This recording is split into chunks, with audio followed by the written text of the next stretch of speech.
Proágil Sistemas. Quinta-feira, dia 19 de novembro de 2020. Hoje vamos conversar com a consultora Proágil, trabalhista e previdenciária, doutora Mirelle. Bom dia, doutora. Qual assunto vamos conversar hoje?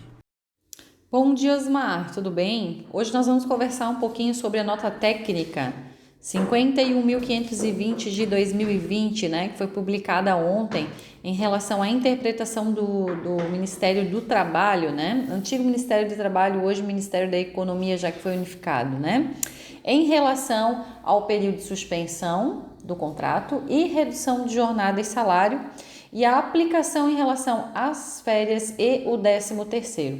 Veja bem, se nós analisarmos a lei 14.020, certo? Lá no artigo 4º, ele diz o seguinte: compete ao Ministério da Economia coordenar, executar, monitorar e avaliar o programa emergencial de manutenção do emprego e da renda e editar normas complementares necessárias à sua execução, certo?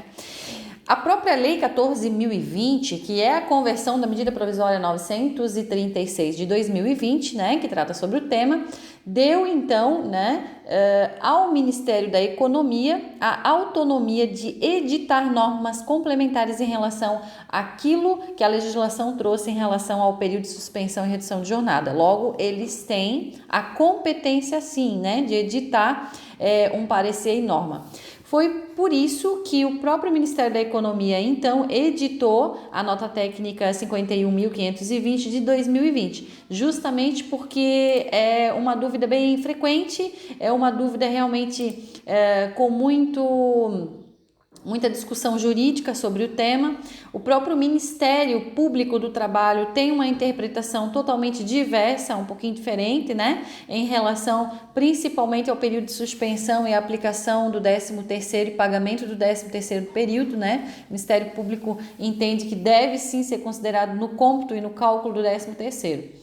Em resumo, o que a nota técnica trouxe? Ela diz o seguinte: ela trouxe que para fins de cálculo do 13º salário e da remuneração das férias e do texto constitucional, os empregados que foram beneficiados com o bem, o benefício emergencial de manutenção e renda, não deve ser considerada a redução do salário, ou seja, para fins de apuração do 13º, certo?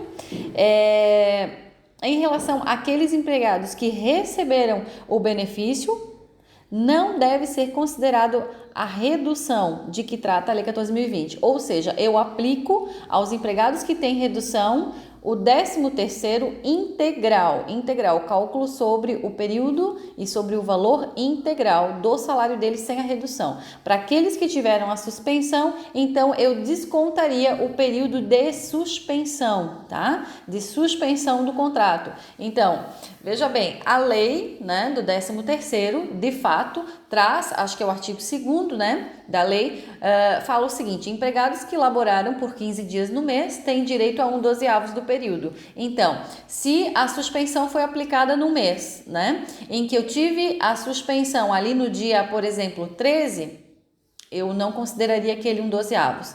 Tive a suspensão no dia 16, por exemplo, eu consideraria 1/12. E o período que eu tive o mês inteiro de suspensão ou mais do que 15 dias, eu não considero no cômputo do 13º.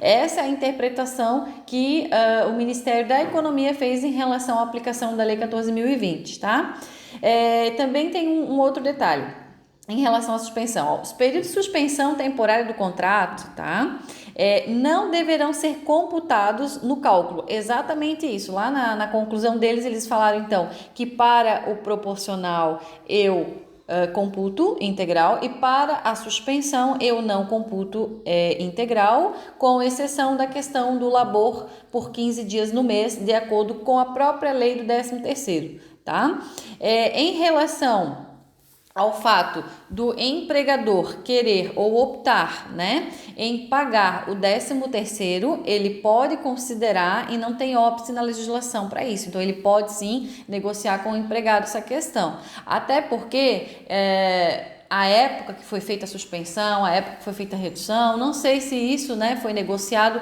entre as partes. Então, o Ministério da Economia deixou em aberto que, se o empregador quiser computar o período, ele pode computar. E em relação às férias, ele entende que não computa dentro do período aquisitivo, tá? Embora a interpretação do Ministério Público do Trabalho seja diversa, nós temos teses jurídicas também que entendem que é diverso, tá? Essa é a orientação do Ministério da Economia em relação à interpretação da regra, tá?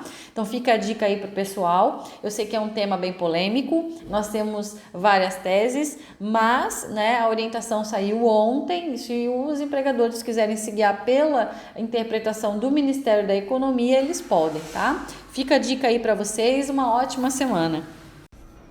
Para maiores informações, entre em contato com nossos consultores, por telefone ou por e-mail. Mais informações sobre os nossos produtos e serviços, entre em contato com a nossa equipe através do WhatsApp, telefone, e-mail ou redes sociais. Um abraço a todos, www.proagil.com.br.